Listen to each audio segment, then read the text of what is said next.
Halo Sobat Donghua, pasti pada penasaran kan dengan kelanjutan BTT Harana Dewa? Oke lah, tanpa berlama-lama lagi, yuk langsung masuk ke alur ceritanya.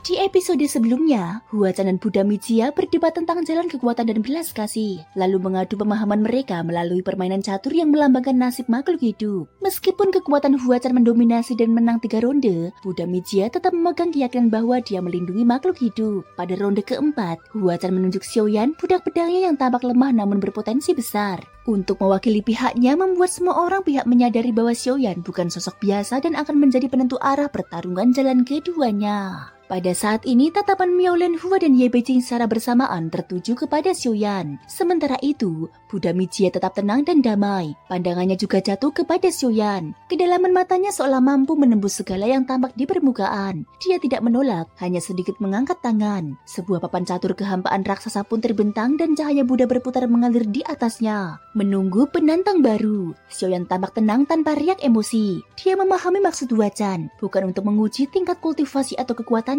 melainkan agar dia sebagai budak pedang kalah telak di tangan sang Buddha. Melihat harga diri Xiaoyan diinjak-injaklah yang akan membuat Hua-chan merasa puas. Xiaoyan mendongak menatap papan catur di udara. Seketika kekuatan hukum aturan melingkupi dirinya. Tak ada aura mengguncang langit atau menggetarkan bumi di sekelilingnya. Buddha Mijiya sebaliknya mempersilahkan Xiaoyan memilih siapa yang bergerak lebih dahulu. Tubuh Xiaoyan berdiri lurus dan suaranya tenang tanpa rendah diri maupun kesombongan. Langkah pertama memang biasanya memberi sedikit keuntungan, namun Xiaoyan tidak memilihnya. Tidak ada sedikit pun gelombang emosi di matanya. Buddha Mijiya pun lebih dahulu menurunkan bidak putih. Xiaoyan kemudian meletakkan bidak hitam. Di papan catur langit itu, warna hitam dan putih terus bermunculan. Jalan catur Xiaoyan sangat berbeda dari dominasi keras dan tajam milik Hua-chan. Juga tidak sama dengan welas asih penuh penebusan milik sang Buddha. Setiap langkahnya tenang dan mantap, mengandung jalan perlindungan. Setiap bidak diletakkan demi kestabilan, bagaikan batu karang yang berakar kuat pada fondasi. Bukan untuk menyerang, melainkan untuk berdiri di posisi tak terkalahkan. Sementara itu,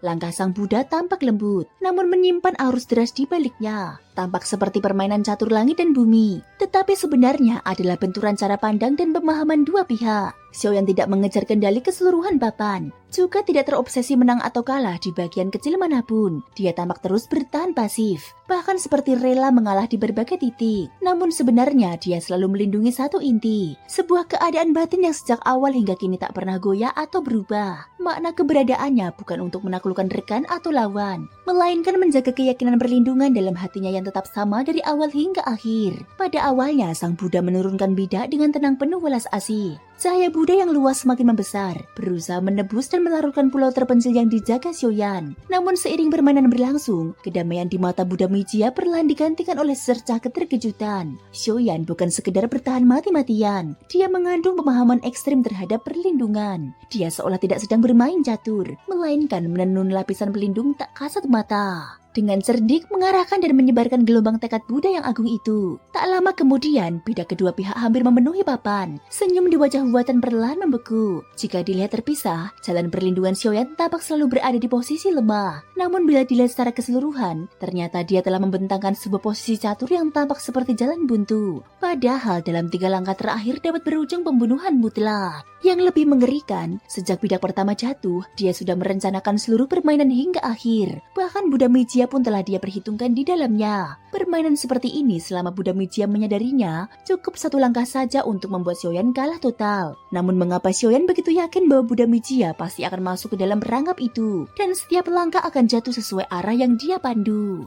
Kini seluruh papan hanya tersisa 3 langkah terakhir. Tak ada lagi variabel. Bagaimanapun, Buddha Mijiya pasti akan kalah dalam permainan ini. Sekarang tinggal bagaimana Xiaoyan menurunkan bidaknya. Kemenangan atau kekalahan berada dalam satu pikiran saja. Buddha Mijiya, bolehkah aku mengajukan satu pertanyaan? Xiaoyan tidak segera menurunkan bidak penentu kemenangan. Silahkan dermawan, ucap Buddha Mijiya merangkapkan kedua tangan. Aku ingin bertanya, apakah makhluk hidup di dunia ini memiliki perbedaan hina dan mulia? Suara Xiaoyan mengalun perlahan, langsung menyinggung 2 ras dewa dan iblis di alam barat surgawi. Aku berpendapat bahwa semua makhluk hidup di dunia berasal dari akar yang sama, tanpa perbedaan hina dan mulia. Inilah perbedaan pandanganku dengan gurumu Hua-chan. Buddha Mijiya menjawab perlahan. Begitu kalimat itu terucap, bidak hitam Xiaoyan jatuh. Langkah ini menentukan kemenangan atau kekalahan. Namun dia tidak memilih menang. Dia justru membuat dirinya kalah total. Cahaya welas asih Buddha yang misterius dan mendalam bagi lautan kabut. Senior, aku mengaku kalah. Suara Xiaoyan jelas dan tenang, tanpa sedikit pun rasa kecewa. Huatan menatap papan catur dengan seksama. Sekilas dia tertegun lalu menyadari bahwa posisi catur Xiaoyan sebenarnya telah membentuk jebakan pengepungan mutlak. Bila langkah terakhir tadi dijalankan dengan benar, dia pasti menang tanpa keraguan. Namun pada saat penentuan itu, Xiaoyan justru sengaja melangkah salah. Di wajah Buddha Mijia yang damai, untuk pertama kalinya muncul keterharuan yang sangat jelas. Dia menatap Xiaoyan dalam-dalam. Pandangannya menembus papan catur, seolah melihat sesuatu yang lebih dalam lagi. Itu bukan kemunduran seorang pecundang, melainkan perlindungan pada tingkat yang lebih tinggi. Amitabha. Buddha Mijia merangkapkan tangan dan bahkan sedikit membungkuk kepada Xiaoyan. Dalam suaranya terdengar penghormatan tulus. Dermawan Buddha, dalam permainan ini, akulah yang kalah.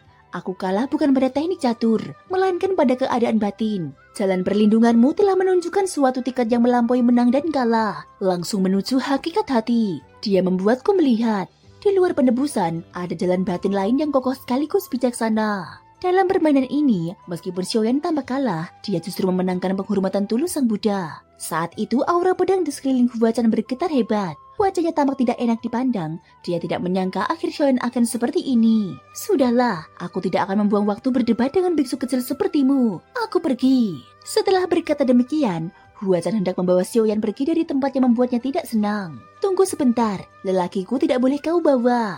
Pada saat itu suara Ye Beijing terdengar perlahan namun menggema. Senyum menggoda terlukis di wajahnya saat dia memandang Xiaoyan. Ye Beijing, ini adalah budak pedangku. Kau ingin merebutnya? Huacan mendengus dingin. Aura pedang meledak seketika. Dewa pedang agung, kau menjadikannya budak pedang. Jangan kira aku tidak tahu. Dahulu kau ditekan oleh yang mulia sampai tak mampu mengangkat kepala. Selama bertahun-tahun ini kau hanya berpura-pura mengaku pernah bertarung setara dengannya. Jangan kira aku tidak tahu. Kau bahkan tidak pernah benar-benar bertarung dengannya. Karena kau sama sekali bukan tandingannya. Suara Ye Beijing tajam menusuk. Di hadapan banyak sosok di sekitar mereka, dia sama sekali tidak memberi muka kepada Huacan. Dalam sekejap, aura keduanya meledak bersamaan, berhadapan tajam. Di satu sisi, aura pedang yang mampu menebas dan memusnahkan segala sesuatu. Di sisi lain, Ye Beijing juga memancarkan gelombang kekuatan yang sama dahsyatnya, sama sekali tidak kalah dari Huacan. Pemandangan ini membuat Xiaoyan sangat terkejut. Sebenarnya tingkat kekuatan Ye Beijing apa? Dia benar-benar berani menantang Huacan. Meski sebelumnya dia belum pernah benar-benar mengerahkan kekuatan penuh, bila dipikir-pikir setiap kali Ye Beijing bergerak, dia selalu berhasil menolong Xiaoyan keluar dari bahaya. Di aula 10.000 Buddha, cahaya Buddha bergetar. Ruang seolah tak mampu menahan tekanan. Para budak pedang di sekitar hampir tak mampu bernafas. Bahkan Miao Lian Hua pun berwajah serius, siap turun tangan kapan saja. Saudara berdua, ini adalah negeri 10.000 Buddha. Mohon beri muka kepada sang Buddha dan kepadaku. Jangan meletuskan pertempuran di sini. Melihat konflik yang mengguncang langit dan bumi itu hampir pecah, suara Miao Lian Hua terdengar, namun tampaknya tidak banyak berpengaruh. Thank you guys sudah mendengarkan ceritaku di episode kali ini sampai akhir. Ikutin terus kelanjutan episode berikutnya ya. Terima kasih buat kalian semua yang udah subscribe, like, dan komennya. Semoga hari kalian menyenangkan. Sampai jumpa dan bye-bye.